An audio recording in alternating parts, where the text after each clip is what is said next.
For you young illiterates out there, septuagenarian means over 70, and I'm well past that. Nope, this is not a rideshare driver video. COVID, high gas prices, and just plain asshole riders have slowed down that gig. This is about T-Mobile 5G home internet and how to configure your home network to account for the T-Mobile's box shortcomings. I've had my T-Mobile 5G internet for 4 months now, and I've been pretty satisfied. 3 streaming devices, 2 Roku, and 1 Fire Stick are almost always on. IP security camera videos present no problem, and upload and download speeds are fine. I've rebooted the gateway only twice when the speed slowed down considerably and it came right back up. I've read on forums where other T-Mobile subscribers experienced difficulty. Guess I'm just lucky and live in a friendly location. Previous to T-Mobile home internet, I used Cox Cable. This is a short video on how to hook up your old router to the T-Mobile box so you don't have to reconfigure any devices on your home network and change your static IPs to the T-Mobile DHCP server IPs. With just a few changes on your old router, the T-Mobile box simulates the cable modem I used to have, and the Ethernet network and wireless network remains managed by your old router and work as always, except for port forwarding, which I addressed in my first video. Now I'm showing you how to do this with a Linksys Wi-Fi router, but assuming those of you that have different brands know how to get into your administration software, you can change similar settings. First, plug an Ethernet cable from one of the Ethernet ports on the T-Mobile box to the WAN port or WAN port on your router. This would be the same port that a cable modem would be plugged into. This port may be labeled something else on different brands, such as Internet. Now get into the administration page of your router. That is normally a local IP address and will take you to the web administration page.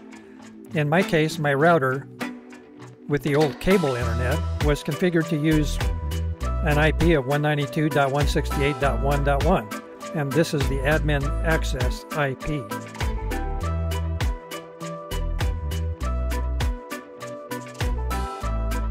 Find in one of the menus the internet settings, specifically the method of obtaining its internet IP.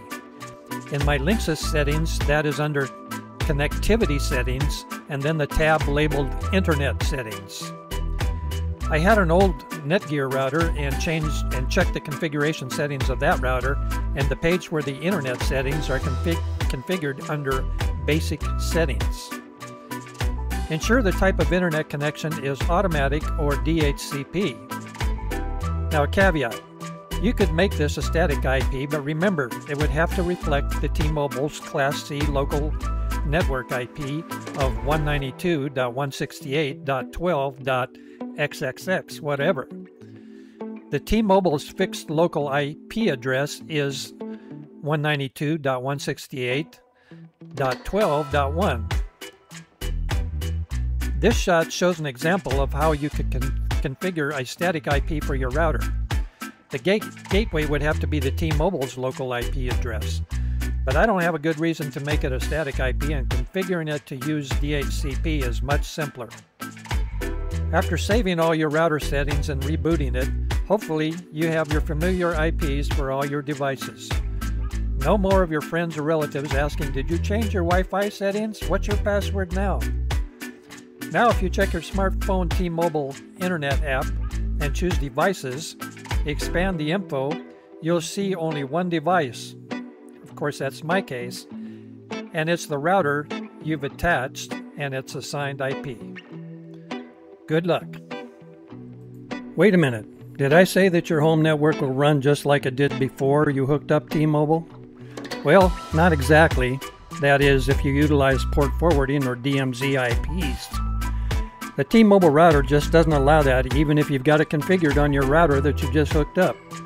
There are workarounds, and one specifically I use. Watch my first video on that workaround. Link is in the description. My next video will show how to use the service localexpose.io utilizing only a Raspberry Pi Zero wireless computer. Just configure a little software and connect the Raspberry Pi to your Wi-Fi network.